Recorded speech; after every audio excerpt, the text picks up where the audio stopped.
Yes बेटा, आगे देखते हैं। तो जैसे मैं आपको यहाँ पे बता रहा था कि क्या ये छोटे छोटे मॉलिक्यूलर मूवमेंट बेटा हमारी लाइफ के लिए ज़रूरी है। तो मैंने आपको बोला कि यस, ये ज़रूरी है छोटे छोटे मॉलिक्यूल्स। फिर इसके बाद ये बीच में एक पॉइंट आ रहा है जिसके बारे में अभी हम बाद में रीड करेंगे, क्योंकि इसकी इतनी इंपॉर्टेंस नहीं है, तो इसको भी बाद में रीड करते हैं। देखो आगे क्या बोल रहे हैं। कह रहे why are molecular movement needed for life. अभी छोटे छोटे मॉलिकुलर मूवमेंट हमारे लिए ज़रूरी क्यों है लाइफ के लिए। सो कह रहे we have seen in earlier classes that living organism are well organise structure, they can have tissues have cell have smaller component in them and so on। कह रहे हैं हम छोटी क्लासेस में पढ़ के आ चुके हैं कि हमारी जो बॉडी होती है ना बेटा, वो हमारी जो बॉडी होती है उसमें क्या होते हैं बेटा, ऑर्गन्स। ऑर्गन्स किससे बने होते हैं बेटा, टिश्यू से बने होते हैं। टिश्यू किससे बना होता है, सेल से। सेल किससे बना होता है बेटा, सेल बना होता है एटम्स एंड मॉलिक्यूल से। सेल किससे बना होता है बेटा, एटम्स एंड मॉलिक्यूल से। तो अब आप खुद देखो, अगर आपकी बॉडी के अंदर मूवमेंट हो रही है, यानी कि अगर आपके ऑर्गन्स मूव कर रहे हैं, इसका मतलब टिश्यू भी मूव कर रहे हैं। टिश्यू मूव कर रहे हैं, इसका मतलब सेल भी मूव कर रहा है, और सेल मूव कर रहा है, इसका मतलब मॉलिक्यूल्स भी मूव कर रहे हैं। तो अब आप खुद सोचो ना कि मॉलिक्यूलर मूवमेंट होना जरूरी है या नहीं है। ऑब्वियसली है, क्योंकि मॉलिक्यूलर मूवमेंट होगी तभी तो आपके ऑर्गन्स मूव करेंगे। और अगर ऑर्गन्स मूव करेंगे, रिएक्ट करेंगे, तभी तो आपकी बॉडी रिएक्ट करेगी बेटा, तभी तो आप जिंदा रहोगे। इसका मतलब अगर मॉलिक्यूलर लेवल पे, मतलब या ऐसा समझ लो कि मॉलिक्यूलर डेड हो गए बेटा, तो फिर सेल भी आपके मर जाएंगे। सेल मर गए तो टिश्यू भी मर जाएंगे, टिश्यू मर गए तो ऑर्गन्स भी मर जाएंगे, और ऑर्गन्स मर गए तो आपकी पूरी बॉडी भी जो हो जाएगी बेटा, मर जाएगी। यहाँ पे मतलब एक तरीके से आप बोल सकते हो। तो इसलिए आपको यहाँ पे समझना है बेटा कि मॉलिक्यूलर मूवमेंट बहुत ही ज़्यादा ज़रूरी है। सारे जैसे यहाँ पे निखिल का डाउट है बेटा कि अगर इसमें से कोई एक भी अफेक्ट होता है तो क्या पूरी बॉडी अफेक्ट होगी। तो यस आंसर बेटा राइट, यस है इसका। अगर इस किसी भी उसमें सिनेरियो में अगर कोई भी लेवल पे कहीं भी ब्रेक डाउन होता है बेटा, तो इससे आपकी पूरी बॉडी अफेक्ट करेगी। इससे आपकी पूरी बॉडी अफेक्ट करेगी बेटा। क्यों? क्योंकि सब एक दूसरे से मिलके बन रहे हैं। जैसे मैंने अभी आपको बताया कि बॉडी बनती है बेटा टिश्यू से, बॉडी बनती है बेटा, बॉडी बनती है सॉरी ऑर्गन से, ऑर्गन्स बनते हैं बेटा टिश्यू से, टिश्यू बनते हैं बेटा सेल से, और सेल बनता है बेटा मॉलिक्यूल्स और एटम से। तो अब आप खुद सोचो ना, अगर इसमें से कोई भी चीज का ब्रेकडाउन होता है तो आपकी बॉडी अफेक्ट करेगी ना, आपकी बॉडी अफेक्ट करेगी, आपको प्रॉब्लम होगी कहीं ना कहीं। तो ये चीज है। तो ये मॉलिक्यूलर जो मूवमेंट की बात कर रहे हैं ना, जो सबसे नीचे वाले लेवल की, तो आपसे पूछ रहे हैं कि क्यों ये जरूरी है हमारे लाइफ के लिए। क्योंकि इस मॉलिक्यूल से तो सेल बन रहे हैं, और इस सेल से तो टिश्यू बन रहे हैं, टिश्यू से तो ऑर्गन बन रहे हैं, और ऑर्गन से तो बॉडी बन रही है। तो अब आप खुद सोच लो बेटा कि क्या ये हमारी लाइफ के लिए जरूरी है या नहीं है। ऑब्वियसली जरूरी है। फिर कह रहे हैं because of the effects of the environment this organise ordered nature of living structure is very likely to keep breaking down over time. If order breaks down the organism will no longer to alive. अब देखो ये वही वाली बात आ गई बेटा कि अगर इस पूरे ऑर्डर में से, जो मैंने ऑर्डर यहाँ पे बनाया है ना, वो कह रहे हैं अगर इस ऑर्डर में से कोई भी चीज का ब्रेकडाउन हो जाता है, किसी भी चीज का अगर ब्रेकडाउन हो जाता है बेटा, तो फिर वो ऑर्गेनिज्म जो है ज्यादा मतलब और लंबे समय के लिए जिंदा नहीं रह पाएगा, या और लैंग्वेज में बोलो तो वो मर जाएगा। अगर कोई भी इसमें से ब्रेक डाउन करता है तो, किसी भी चीज को अफेक्ट होता है तो आप खुद यहाँ पे समझ लो बेटा कि कैसे ये सारी चीजें हमारे लिए बहुत ज्यादा जरूरी है। So living creature must keep repairing and maintaining their structure since all the structure are made up of molecules, they must move molecule around all the time. तो कह रहे हैं इसलिए हमारी बॉडी के अंदर अगर कभी भी ब्रेक डाउन होता है ना, तो इसका रिपेयर होना जरूरी है, इसकी मेंटेनेंस होना जरूरी है, क्योंकि अगर ये नहीं होगी तो फिर हम मर जाएंगे। तो अब आप इसको यहाँ पे कंक्लूड कर रहे हैं, कह रहे हैं इसलिए मॉलिक्यूल्स का मूवमेंट होना क्या है बेटा, नेसेसरी है, जरूरी है। मॉलिक्यूल मूव करेगा तो सेल ऑपरेट होंगे, सेल ऑपरेट होंगे तो टिश्यू टिश्यू अपना काम करेगा, टिश्यू अगर अपना काम करेगा तो इसका मतलब ऑर्गन अपना काम करेगा, और ऑर्गन काम करेगा तो हमारी बॉडी सही से वर्क करेगी, सही से काम करेगी। और बीच में से कहीं भी ब्रेक डाउन हुआ तो या तो वो इंडिविजुअल मर जाएगा, और या तो फिर उसको प्रॉब्लम होगी कुछ ना कुछ। सो ये चीज़ बेटा आपको यहाँ पे इंट्रोडक्टरी पार्ट में समझा रहे हैं। अब आप लोग बेटा एक बारी अच्छे से इस पैराग्राफ को देखो, मुझे बताओ बेटा कहाँ पे डाउट है, ताकि मैं आपका वो डाउट क्लियर कर सकूँ। यस बेटा, अब जो हमारे पास नेक्स्ट टॉपिक आ रहा है बेटा, वो आ रहा है what our life processes. What our life processes, तो मैं बेटा आपको बता चुका हूँ, जैसे कि हमारी बॉडी बेटा कुछ ना कुछ फंक्शंस परफॉर्म करती रहती है, और जब वो फंक्शंस परफॉर्म करती है बेटा, तो फिर वो उसका ब्रेक डाउन भी होता है। फिर उसका क्या होता है बेटा, ब्रेक डाउन भी होता है। और अगर उसका ब्रेक डाउन होता है तो उसको रिपेयर और मेंटेन करने की ज़रूरत है। अगर आप उसको रिपेयर और मेंटेन नहीं करोगे ना बेटा, तो फिर आप मर सकते हो। अभी हमने ऊपर भी तो देखा कि फिर वो इंसान जो है बेटा जिंदा नहीं बचेगा, वो मर जाएगा। इफ ऑर्डर ब्रेक डाउन, मतलब अगर पूरा ऑर्डर आपका ब्रेक डाउन हो जाता है बेटा, तो वो जो ऑर्गेनिज्म है बेटा वो मर भी सकता है। तो इसलिए यहाँ पे रिपेयर और मेंटेनेंस की जरूरत है। तो ये जो रिपेयर एंड मेंटेनेंस बेटा हो रहा है, इसी को तो हम लाइफ प्रोसेसेस बोल रहे हैं बेटा, इसी को तो हम लाइफ प्रोसेसेस बोल रहे हैं। तो देखो अब यहाँ पे अंडरलाइन, सॉरी, इसको रीड करते हैं। आप चाहो तो अंडरलाइन भी कर सकते हो इस पैराग्राफ को।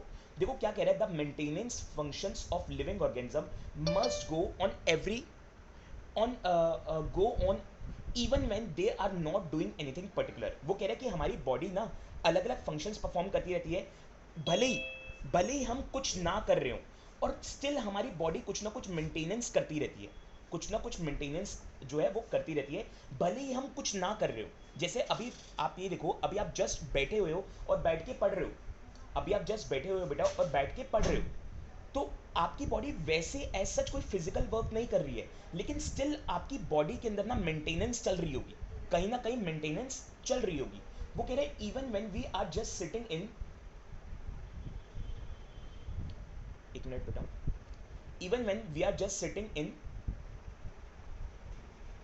class, even if we are just asleep, this maintenance job has to go on। वो कह रहे हैं चाहे भले ही हम जस्ट क्लास में बैठे हों या हम सो रहे हों, लेकिन मेंटेनेंस का जो काम है ना वो तो चलता ही रहता है। मेंटेनेंस का जो काम है बेटा वो तो चलता ही रहता है। The processes which together perform this maintenance job our life processes. वो कह रहे हैं वो प्रोसेसेस जिसके अंदर मेंटेनेंस जॉब जो है ना मिलके कुछ ना कुछ काम करती रहती है, उसी को हम क्या बोलते हैं बेटा, लाइफ प्रोसेसेस।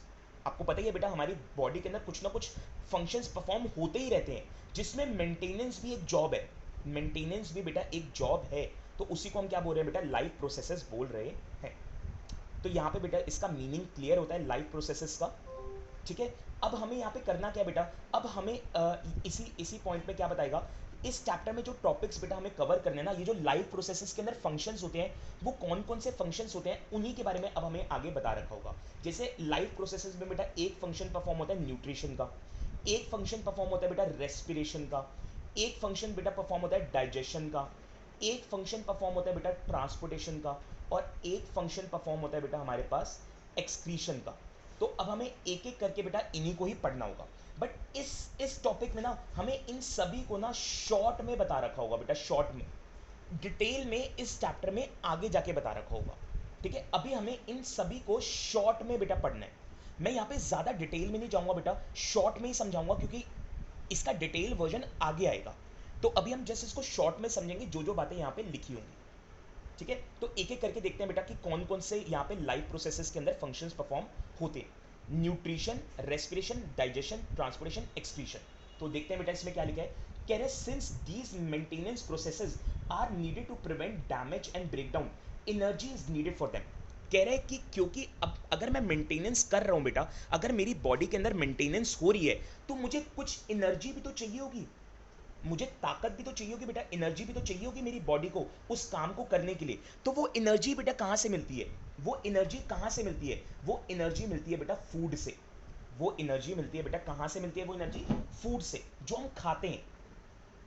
अब आप खुद देखो बेटा, हम हमारी बॉडी क्यों खाना खाती है, हमारी बॉडी इसलिए खाना खाती है बेटा क्योंकि उसको एनर्जी चाहिए। एनर्जी आएगी तभी तो बॉडी कुछ ना कुछ फंक्शंस परफॉर्म करेगी।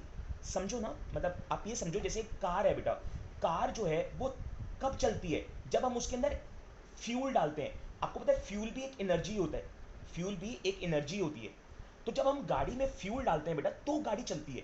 तो इसी तरीके से मेरी बॉडी में भी तो मैं कुछ डालूंगा तभी तो मेरी बॉडी काम करेगी, और वो बॉडी के अंदर मैं क्या डालूंगा, फूड। फूड जब डालूंगा तो उससे मेरे को एनर्जी मिलेगी, और एनर्जी मिलेगी तो मेरी बॉडी काम करेगी। लॉजिकली चलो, कह रहे this energy comes from outside the body of the individual organism. ये एनर्जी हमें मिलती कहाँ से है, कहीं बाहर से मिलती है। बाहर मतलब जैसे हमारे सराउंडिंग में जो फूड होता है उससे मिलती है मुझे। So these must be a process to transfer a source of energy from outside the body of the organism which we call food to the inside, a process we commonly call nutrition. तो कह रहे हैं कि इसका मतलब यहाँ पे अब एक प्रोसेस होने वाला है जिसमें बाहर से जो खाना है ना वो मेरी बॉडी के अंदर जाएगा और मुझे ताकत देगा, और इस प्रोसेस को हम बोलते हैं बेटा न्यूट्रिशन। इस प्रोसेस को हम क्या बोलते हैं, न्यूट्रिशन। तो देखो पहला आ गया बेटा, पहला टर्म आ गया यहाँ पे न्यूट्रिशन का, कि न्यूट्रिशन क्या है बेटा, जिसमें हम, ये वो प्रोसेस है जिसमें हम बाहर से खाना लेते हैं और अपनी बॉडी के अंदर डालते हैं ताकि हमें क्या मिल सके, एनर्जी। तो ये पहला हो गया बेटा न्यूट्रिशन। आगे क्या बोल रहा है, if the body size of the organism is to grow, additional raw material will also be needed from outside. और कह रहा है कि अगर हमें अपनी बॉडी साइज को बढ़ाना है, अगर हमें बेटा अपनी बॉडी साइज को इंक्रीज करना है, तो फिर हमें और एक्स्ट्रा फूड की जरूरत पड़ेगी, और एक्स्ट्रा फूड की जरूरत पड़ेगी, और एक्स्ट्रा रॉ मटेरियल की जरूरत पड़ेगी। ऐसा करते हैं ना हम, जैसे जब जब जो छोटा बच्चा होता है बेटा, जब हमें उसकी ग्रोथ करनी होती है तो हम उसको काफी अच्छा अच्छा हेल्दी खाना खिलाते हैं ताकि बच्चा जल्दी से ग्रो करे। तो यहाँ पे उसी की बात कर रहे हैं कि जब हमें अपनी ग्रोथ करनी होती है तो हम एडिशनल फूड लेते हैं। जैसे मान लो एक जिम करने वाला एक पर्सन है, मान लो एक पर्सन जो है अपनी बॉडी बनाने के लिए जिम में जाता है, तो जिम के में बॉडी बनाने के लिए उसको अपनी मसल्स गेन करनी है, तो फिर वो प्रोटीन वाली डाइट लेता है, एक्स्ट्रा डाइट लेता है बेटा प्रोटीन की। प्रोटीन खाएगा तो मसल स्ट्रांग होंगे उसके। तो इसी के लिए बात कर रहे हैं कि अगर आपको अपनी ग्रोथ करनी है ना, बॉडी साइज ग्रो करना है, तो फिर आपको एडिशनल फूड की जरूरत होती है। Since life on earth depend on carbon based molecule, most of these food source are called carbon based। अब यहाँ पे ये वाली लाइन ना अभी आपको अच्छे से समझ नहीं आएगी, इसके लिए आपको चैप्टर नंबर 4 को समझना पड़ेगा, बट स्टिल यहाँ पे मैं थोड़ा बहुत आपको बता देता हूँ बेटा। देखो हमारे नेचर में कार्बन होता है जो कि एक नॉन मेटल है बेटा, ठीक है, एक नॉन मेटल है हमारे पास।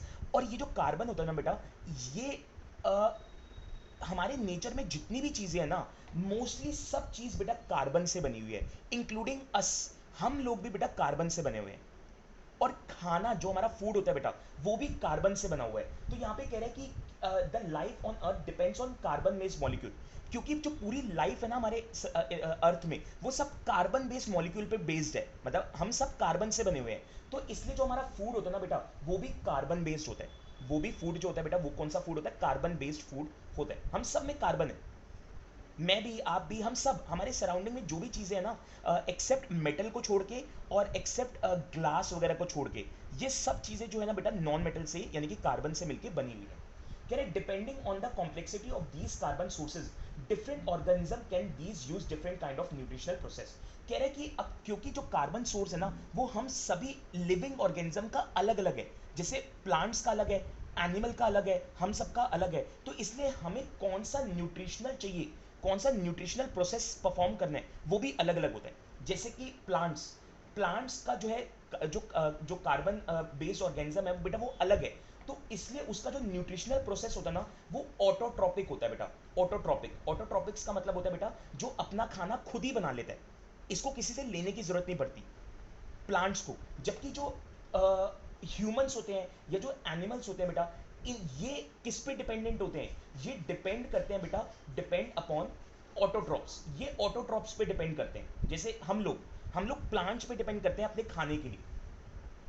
तो आपको यहाँ पे यही चीज बताना चाह रहा है, इसको डिटेल में पढ़ेंगे बेटे जब आगे टॉपिक में जाएंगे ना, न्यूट्रिशन वाले टॉपिक में, वहां पे डिटेल में पढ़ेंगे। अभी डिटेल में यहाँ पे बेटा कवर नहीं कर रहे, क्योंकि अभी यहाँ पे कवर करेंगे तो काफी टाइम हमारा खर्च हो जाएगा। तो एक बार बेटा मैं इस पैराग्राफ को रिपीट कर रहा हूँ, फिर आप लोग देखना क्या डाउट है आप लोगों को। तो इसमें कह रहे हैं कि क्योंकि हमारी बॉडी बेटा मेंटेनेंस का परफॉर्म करती है फंक्शन, तो इसलिए उसको डैमेज से प्रिवेंट करने के लिए या ब्रेकडाउन से बचाने के लिए उसको क्या चाहिए बेटा, एनर्जी चाहिए, ताकि वो मेंटेनेंस करते रहे, मेंटेनेंस करते रहे।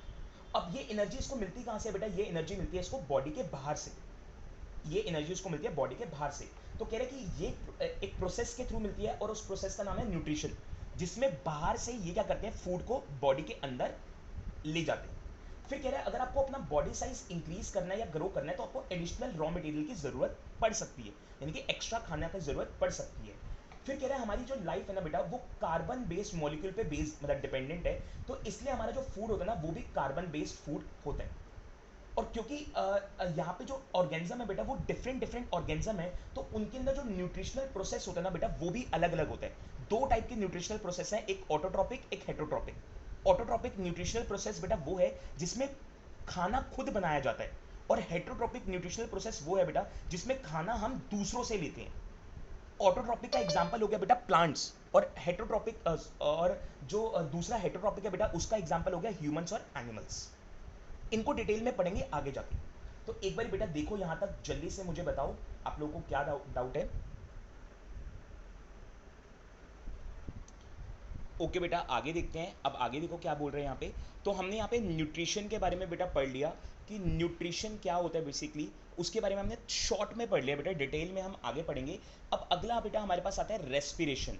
अगला हमारे पास जो कॉन्सेप्ट आता है बेटा वो आता है रेस्पिरेशन का, कि रेस्पिरेशन क्या होता है बेटा। तो याद करो बेटा, रेस्पिरेशन हमने छोटी क्लासेस में पढ़ा हुआ है बेटा, कि जो हमारा फूड होता है बेटा, जो हमारा फूड होता है उस वो कॉम्प्लेक्स नेचर का होता है बेटा। वो क्या होता है, किस नेचर का होता है, कॉम्प्लेक्स नेचर का होता है। यानी कि जो फूड होता है उसमें हमारे पास न्यूट्रिएंट्स होते तो हैं, बट सिंपल फॉर्म में नहीं होते, कॉम्प्लेक्स फॉर्म में होते हैं। अब जब वो फूड बेटा हमारी बॉडी के अंदर जाता है तो ऑक्सीजन की हेल्प से उस फूड को क्या किया जाता है बेटा, ऑक्सीजन की हेल्प से उस फूड का ब्रेक डाउन किया जाता है। ऑक्सीजन से हेल्प से उस फूड को ब्रेक डाउन किया जाता है और ब्रेक डाउन करके सिंपल बनाया जाता है, सिंपल सब्सटेंस में कन्वर्ट किया जाता है। ठीक है, उस कॉम्प्लेक्स फूड को बेटा ऑक्सीजन की हेल्प से ब्रेक डाउन किया जाता है और सिंपल सब्सटेंस में कन्वर्ट किया जाता है ताकि हम उससे क्या ले सकें, ताकि हम उससे न्यूट्रिएंट्स ले सकें। तो यही प्रोसेस को हम क्या बोलते हैं बेटा, रेस्पिरेशन। इसी प्रोसेस को हम क्या बोलते हैं बेटा, रेस्पिरेशन। एक बार फिर से बेटा बता रहा हूँ रेस्पिरेशन क्या होता है बेटा। कुछ बच्चों के ना रेस्पिरेशन को लेके एक मिसकंसेप्शन है। उन बच्चों को लगता है रेस्पिरेशन का मतलब होता है सांस लेना, बट सांस लेना तो ब्रीदिंग करना होता है, रेस्पिरेशन थोड़ी ना होता है। रेस्पिरेशन का क्या मतलब होता है, रेस्पिरेशन का मतलब होता है बेटा कि जो ब्रीदिंग करके हमने ऑक्सीजन इनटेक किया है, जो ऑक्सीजन हमने इनहेल किया है, वो ऑक्सीजन हमारे फूड को, जो कि कॉम्प्लेक्स नेचर का है, उसको ब्रेक डाउन करेगा और सिंपल सब्सटेंस में बदल देगा। और उस सिंपल सब्सटेंस से हमें क्या मिलेंगे बेटा, न्यूट्रिएंट्स। ये किसकी हेल्प से होता है, ये रेस्पिरेशन की हेल्प से होता है बेटा। तो अब हमारा अगला टॉपिक यही है बेटा, इसको रीड करते हैं। देखो क्या लिखा हुआ है, कह रहा है the outside sources of energy could be quite varied since the environment is not under the control of the individual organism. वो कह रहा है कि जो बाहर का हमें फूड मिल रहा है ना, वो अलग अलग वेराइटी के होते हैं। वो अलग अलग वैरायटी के होते हैं, जिसमें किसी में प्रोटीन होता है, किसी में विटामिन होता है, किसी में कार्बोहाइड्रेट्स होता है, किसी में कुछ और होता है, तो फैट होता है, तो सब में अलग अलग होते हैं। और वो भी किस नेचर के होते हैं, कॉम्प्लेक्स नेचर के होते हैं। देखो क्या कह रहे हैं, दीज सोर्सेज ऑफ एनर्जी, ये जो सोर्सेज ऑफ एनर्जी है, यानी कि जिस जिस खाने से हमें एनर्जी मिलेगी, therefore need to be broken down और build up in the body and must be finally converted to a uniform source of energy that can be use for the various molecular movement needed for maintaining living structure as well as to kind of molecules the body needs to grow. अब क्या बोल रहे हैं यहाँ पे, कह रहा है अब ये जो खाना मैं खा रहा हूँ, कभी मैं पिज़्ज़ा खाता हूँ, कभी मैं दाल खाता हूँ, कभी मैं राइस खाता हूँ, कभी मैं फिश खाता हूँ, कभी मैं चिकन खाता हूँ, हर बारी अलग अलग फूड खाता हूँ। लेकिन बॉडी के अंदर जो एनर्जी मिल रही है ना, उसको इन सब के बारे में नहीं पता। उसको तो सिंपल फूड के बारे में पता है। उसको किसके बारे में पता है, उसको फैट के बारे में पता है, मेरे मेरे पेट को या मेरी बॉडी को फैट के बारे में पता है, मिनरल्स के बारे में पता है, विटामिन के बारे में पता है, कार्बोहाइड्रेट्स के बारे में पता है, उसको इन सब चीज़ों के बारे में पता है जो कि सिंपल सब्सटेंस होते हैं। तो अब क्या है, अब जब मैं खाना खाऊंगा, जैसे मान लो मैंने चिकन खाया, चिकन में आपको पता है प्रोटीन वगैरह होता है, मैंने चिकन खाया, अब मेरी बॉडी को नहीं पता कि चिकन है ये क्या है ये, तो मेरी बॉडी के अंदर चिकन को पहले ब्रेक डाउन होना पड़ेगा। जब चिकन का ब्रेक डाउन होगा, तो ब्रेक डाउन होने की वजह से वो चिकन अपने अंदर से क्या रिलीज करेगा, प्रोटीन। और फिर मेरी बॉडी को समझ आएगा कि ओ अच्छा ये तो प्रोटीन है, तो अब ये मेरे को ज़रूरत है, इस तरीके से वो इससे ले लेगा। तो ये होता है बेटा, ये चीज़ आपको यहाँ पे समझनी है। अब ये होता किसकी मदद से, रेस्पिरेशन की मदद से। मैं फिर से बता रहा हूँ बेटा, ध्यान समझो। देखो मैंने यहाँ पे चिकन खाया, अब मेरी बॉडी को चिकन के बारे में कुछ नहीं पता, उसको नहीं पता कि ये क्या है क्या नहीं है, ठीक है, क्योंकि चिकन क्या है बेटा, एक कॉम्प्लेक्स फूड है, एक कॉम्प्लेक्स फूड है। आप ये मान के चलो कि हम जितने भी फूड खाते हैं ना, वो सब कॉम्प्लेक्स नेचर के होते हैं। अब ये चिकन मैंने खाया, कॉम्प्लेक्स फूड, अब अगर ये ब्रेक डाउन ना हो और ये कॉम्प्लेक्स ही रहे बेटा पेट में, तो पहली चीज़ तो ये डाइजेस्ट नहीं होगा, प्रॉपर तरीके से डाइजेस्ट नहीं होगा, और दूसरी चीज़ इसमें से न्यूट्रिएंट नहीं निकलेंगे। तो अब इसको ब्रेक डाउन होना ज़रूरी है, इसका टूटना ज़रूरी है। और जब ये टूटेगा, यानी कि जब ये सिंपल सब्सटेंस में बदलेगा, जैसे कि प्रोटीन इसमें होता है, जब ये इसमें से प्रोटीन बाहर निकलेगा, यानी कि सिंपल सब्सटेंस में ये बदलेगा, तो ही मेरे को क्या होगा बेटा, तो ही मेरी बॉडी को समझ आएगा कि अच्छा इससे मुझे क्या मिल रहा है, प्रोटीन मिल रहा है, जो कि मेरे लिए क्या है, ज़रूरी है, मुझे क्या देगा, एनर्जी देगा। ये चीज़ है। तो यही चीज़ आपको यहाँ पे बेटा बताना चाह रहे, ये चीज आपको यहाँ पे बताना चाह रहे हैं। अब आगे क्या बोल रहा है बेटा, for this a series of chemical reaction in the body are necessary. अब ये ब्रेकडाउन के लिए ना मेरी बॉडी में अलग अलग रिएक्शंस होते हैं, जिसमें से एक मोस्ट कॉमन रिएक्शन है बेटा oxidising reduction reaction. Oxidising reduction reaction क्या होता है बेटा, याद करो, हमने फर्स्ट चैप्टर में पढ़ा था। ऑक्सीडाइजिंग रिडक्शन रिएक्शन होता है रिडॉक्स रिएक्शन, जिसके अंदर क्या होता है बेटा, जिसके अंदर ऑक्सीजन गेन होता है, हाइड्रोजन लूज होता है, या फिर ऑक्सीजन लूज होता है और हाइड्रोजन गेन होता है। यही हमने पढ़ा था ना रिडॉक्स का, याद करो फर्स्ट चैप्टर में। तो ऐसे कुछ रिएक्शंस ना हमारी बॉडी के अंदर होते हैं, जिससे जो फूड है ना उसका ब्रेकडाउन होता है, जिससे बॉडी के अंदर जो है फूड का ब्रेकडाउन होता है। तो इसमें मुझे क्या चाहिए, for this many organism use oxygen resource from outside the body. तो इसलिए हमारी बॉडी क्या करती है, ऑक्सीजन की हेल्प लेती है। जैसे मैंने आपको बताया ना, ऑक्सीजन की मदद से फूड का ब्रेकडाउन होता है। तो कह रहे the process of acquiring oxygen from outside the body and to use it in the process of breaking down of food source for cellular needs is what we call respiration. तो कह रहे हैं वो प्रोसेस जिसमें body के बाहर से बेटा हम क्या कर रहे हैं, बॉडी के बाहर से हम ऑक्सीजन को ले रहे हैं और उस ऑक्सीजन की मदद से फूड को क्या करा रहे हैं, ब्रेक डाउन करा रहे हैं, ताकि इस फूड से मुझे क्या मिल सके, एनर्जी मिल सके। और ये एनर्जी किस काम आ सके, सेल के काम आ सके। सेल मतलब मेरी बॉडी के काम आ सके, और बस ताकि मेरी बॉडी क्या कर सके, अच्छे से फंक्शन परफॉर्म कर सके। तो ये किसकी मदद से करती है बेटा, रेस्पिरेशन की मदद से करती है। मतलब ये जो पूरा प्रोसेस है इसको हम क्या बोल रहे हैं, रेस्पिरेशन। तो ये बेटा हमारे पास एक और पॉइंट आ गया कि फूड का ब्रेकडाउन होना in the presence of oxygen. Oxygen की प्रेजेंस में फूड का ब्रेकडाउन होना, ये रेस्पिरेशन हो गया। चलते हैं बेटा आगे। अब आगे देखो क्या बोल रहे हैं। अब कह रहा है in the case of single cell organism no specific organ for taking in food, exchanges of gases और removal of waste may be needed because the entire surface of organism is in the contact with environment. कह रहे हैं कि अब single cell organism में क्या होता है बेटा, सिंगल सेल ऑर्गेनिज्म का एग्जांपल लेते हैं अमीबा। जैसे अमीबा होता है ना बेटा, अमीबा, तो अमीबा जो है बेटा वो क्या होता है, एक सिंगल सेल ऑर्गेनिज्म होता है। तो कह रहे हैं सिंगल सेल ऑर्गेनिज्म कैसे खाने को अंदर लेता है, कैसे गैसेस को एक्सचेंज करता है, कैसे बॉडी से वेस्ट को बाहर निकालता है। तो कह रहे हैं कि इसके अंदर ना कोई स्पेसिफिक ऑर्गन्स की जरूरत नहीं होती। क्यों नहीं होती, क्योंकि आप खुद देखो बेटा ऑर्गन्स कैसे बनते हैं, ऑर्गन्स बनते हैं नंबर ऑफ टिश्यू से, और टिश्यू कैसे बनते हैं बेटा, नंबर ऑफ सेल से। अब नंबर ऑफ सेल तो इसके अंदर होते ही नहीं है, अमीबा के अंदर एक ही तो सेल होता है।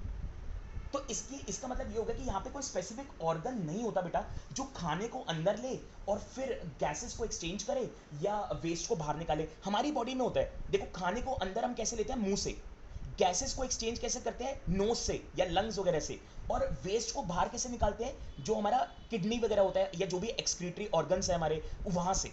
जबकि अमीबा में तो ऐसा कुछ भी नहीं होता। क्यों नहीं होता, क्योंकि वो सिंगल सेल ऑर्गेनिज्म है।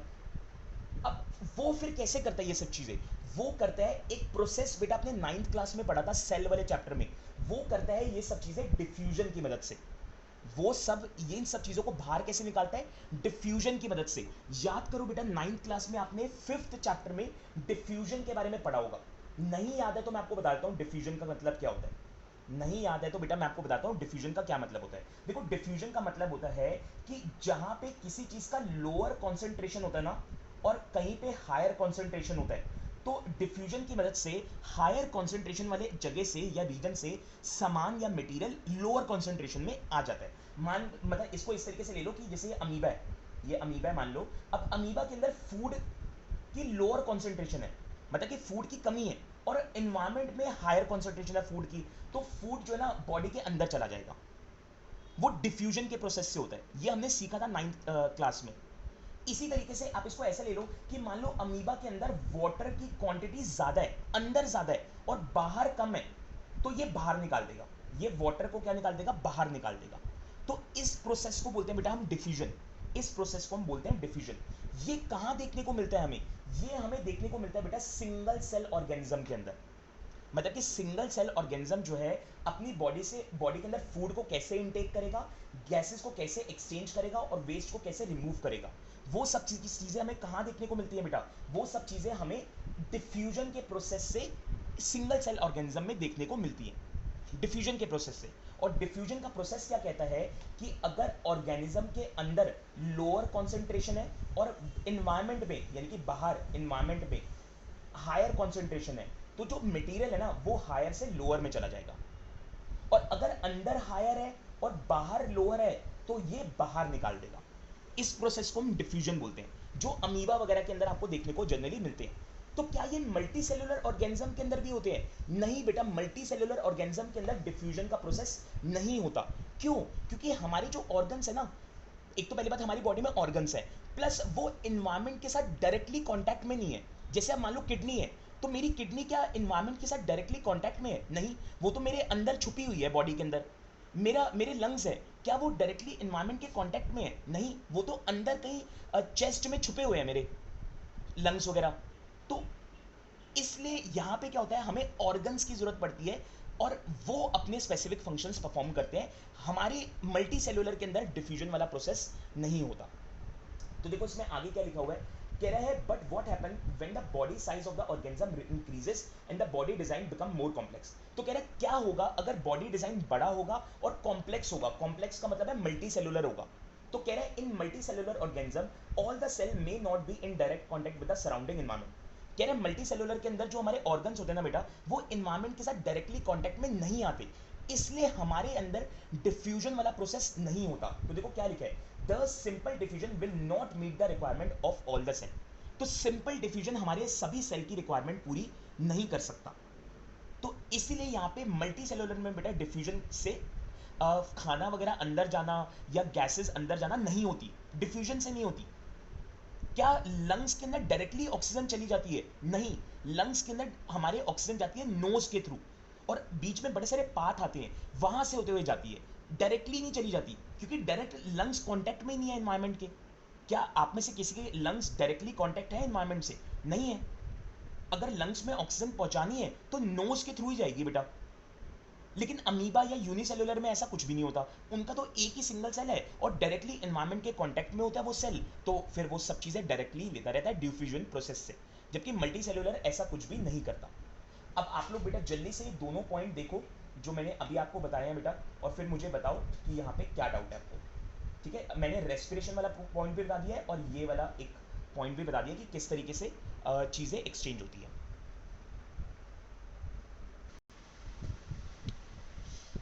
यस बेटा, आगे देखो यहाँ पे क्या कह रहे हैं। यहाँ पे कह रहे हैं बेटा, we have seen previously how in multicellular organism various body part have specialized in functions they perform। कह रहे हैं प्रीवियसली आपने पढ़ा हुआ है बेटा छोटी क्लासेस में कि कैसे मल्टी सेलुलर ऑर्गेनिज्म के अंदर बेटा जो बॉडी पार्ट्स होते हैं ना, वो स्पेशलाइज फंक्शन परफॉर्म करते हैं। हमारी बॉडी के अंदर देख लो आप, जैसे मैंने आपको बताया हमारा हार्ट है, तो हार्ट जो है बेटा पंप करता है और ब्लड को सर्कुलेट करता है। किडनी है वो वेस्ट को फिल्टर करती है, और इसी तरीके से स्टमक जो है वो डाइजेस्ट करने में मदद करता है, लंग्स जो है वो ब्रीदिंग में मदद करता है। तो सब अपना अपना काम परफॉर्म करते हैं बेटा।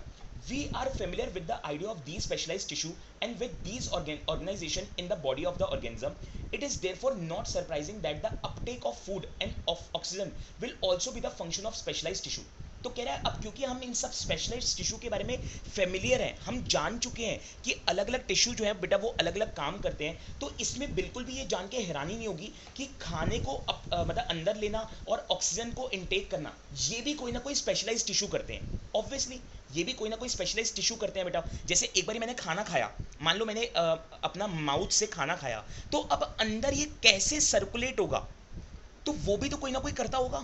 या फिर मान लो मैंने ऑक्सीजन अंदर लिया थ्रू नोज, तो अंदर भी तो ये कहीं ना कहीं ट्रांसफर होती होगी, वो ट्रांसपोर्ट कैसे होती है, तो वो भी कोई ना कोई स्पेशल फंक्शन करता होगा, कोई ना कोई स्पेशल ऑर्गन करता होगा। देखो क्या लिखा है बेटा आगे, कह रहा है however this poses a problem since the food and oxygen are now taken up at one place in the body of the organism while other parts of the body need them. This situation creates a need for transportation system for carrying food and oxygen from one place to another in the body। कह रहा है अब मैंने क्या करा, जैसे मान लो मैंने नोज से ऑक्सीजन लिया, अब ऑक्सीजन बेटा चला गया मेरे लंग्स में, अब लंग्स के बाद बॉडी के अदर पार्ट्स में भी तो जाना है उस ऑक्सीजन को, तो वो कैसे जाएगा बेटा, तो वो जाएगा ट्रांसपोर्टेशन के थ्रू, वो जाएगा बेटा ट्रांसपोर्टेशन के थ्रू। अब हमारी बॉडी में कौन सी ऐसी चीज़ है बेटा जो ट्रांसपोर्टेशन करती है, तो वो है बेटा ब्लड। हमारी बॉडी के अंदर ब्लड है बेटा जो ट्रांसपोर्टेशन करता है।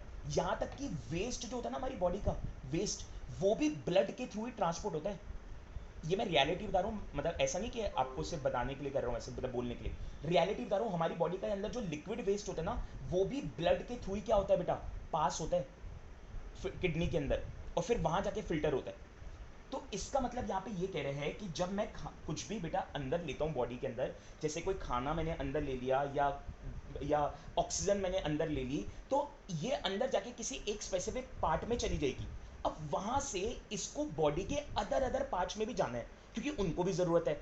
तो वहां तक कैसे जाएगी? तो वहां तक जाएगी बेटा ये ट्रांसपोर्टेशन के थ्रू, वहां तक जाएगी ये ट्रांसपोर्टेशन के थ्रू। और वो कैसे होता है? वो ब्लड से होता है। याद करो प्लांट्स के अंदर कैसे होता है। मान लो प्लांट्स है बेटा, जैसे ये ट्री है, इसके नीचे क्या होती है बेटा? रूट्स। ये नीचे क्या होती है? रूट्स।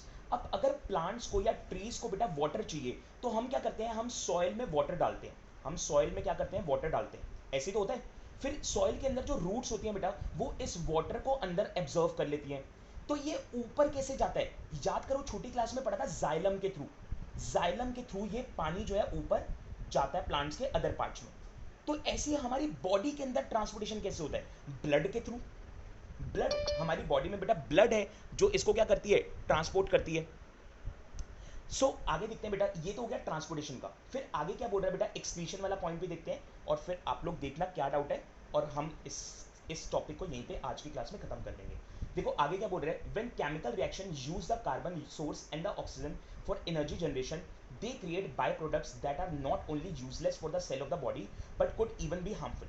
अब क्या हो रहा है? अब कह रहा है कि मान लो मैंने जो खाना खाया था उसका ब्रेकडाउन हो गया, और उससे जो यूजफुल चीजें मेरे को मिलनी थी ना, वो मेरे को मिल गई। अब वेस्ट भी तो बचेगा, जिसको बाय प्रोडक्ट्स बोलते हैं बेटा। अब वेस्ट भी तो बचेगा जिसको हम एक्सक्रीट करते हैं, जो सॉलिड वेस्ट होता है। हमारी बॉडी में सॉलिड वेस्ट होता है ना, जिसको हम रिमूव करते हैं ऑब्वियसली, और करना जरूरी भी है। तो यहाँ पे कह रहा है कि अब जब मैंने खाना खा लिया, अब जब बेटा मैंने खाना खा लिया, तो इस खाने से बेटा मुझे क्या मिलेगी? इस खाने से मुझे मिलेगी एनर्जी। अब एनर्जी के साथ साथ इसमें वेस्ट भी तो प्रोड्यूस होगा बेटा, वेस्ट भी तो प्रोड्यूस होगा। तो ये वेस्ट को भी तो बॉडी से बाहर निकालना है, क्योंकि ये वेस्ट जो है बेटा मेरी बॉडी के लिए हार्मफुल है ऑब्वियसली। तो अब ये वेस्ट कैसे बाहर होगा बेटा? तो ये वेस्ट बाहर होगा एक्सक्रीशन की मदद से। तो देखो क्या लिखा है, कह रहा है these waste by products are therefore needed to be remove from the body and discarded outside the process by called excretion. तो कह रहे हैं कि अभी जो वेस्ट बेटा प्रोड्यूस हुआ ना, इसका बॉडी से बाहर जाना जरूरी है। और जिस प्रोसेस से ये बेटा बॉडी से बाहर जाता है, इसको हम क्या बोलते हैं? एक्सक्रीशन। इसको हम क्या बोलते हैं बेटा? एक्सक्रीशन। तो एक्सक्रीशन से बेटा ये जो है बॉडी से बाहर आ जाएगा। Again if the basic rule for the body